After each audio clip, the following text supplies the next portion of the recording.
Ihatag ba ni Mama ka na nga ako mga luhot, mga material things.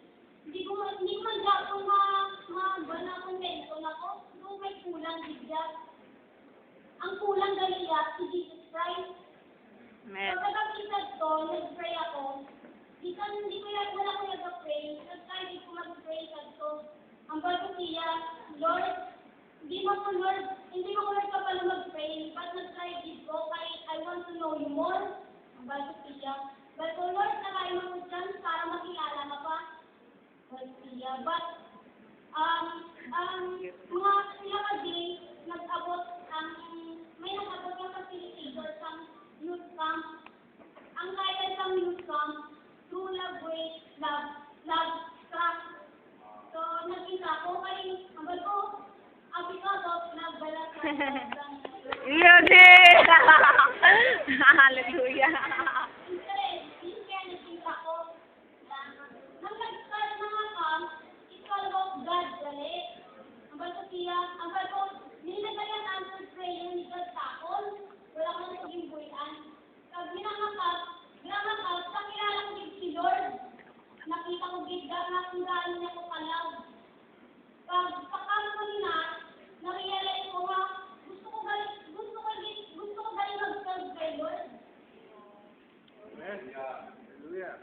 Gusto ko pa makilala more and more pa. Ginangakat, na-set ko si Lord as si Jesus as my Lord and Savior. Amen. And then, after that, nag-start ko with some Bible. Nag-start ako with some Bible. And after ko na-accept si Jesus as my Lord and Savior, I turned away from my sins. Insan ko itong mga daan ko mga attitude, mga bad attitude. Naging Christian ako, nag-attend ko ng Bible, direct sa akong school, sa Herford. Nag-decide ko na mag-isa sa SOJC. Dahil ginatulig sa ako sa SOJC.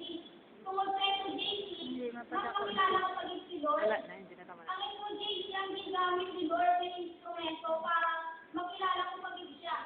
Hindi man sa gabi makita.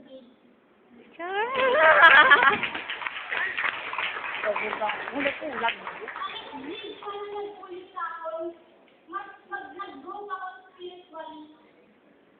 Nag-follow dito kay Christ. Di ba nasudan mo na siyang nagpawalan sa patient ko? Kaya diba, di makita ko nga nag-obey dito kay Lord, italangga ko sa. Di palangga ko sa. Yan ba? Pwede ko na mag-bar na araw ako sa life. Jesus saved me from God. Yan ba? I can imagine myself without Jesus Christ. Every day, every hour. Every hour of my life. Pinaspend ko din para matagain sa ito si God. Bitang kapoy na dito kuya, bitang kay ganda na madamo sa mga activities. Nakapoy dito, pero bitang nakapoy kuya.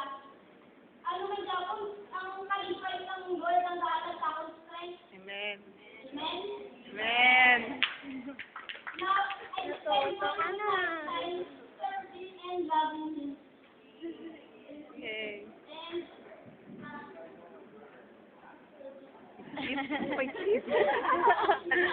gabay pa nga mo, may experience naman. Ako mga na-experience ko na bago sa Jesus Christ. Go near to God and He will go near to you. Amen. Amen. But without Jesus Christ, our life is meaningless. Meaningless. Lord, I love you.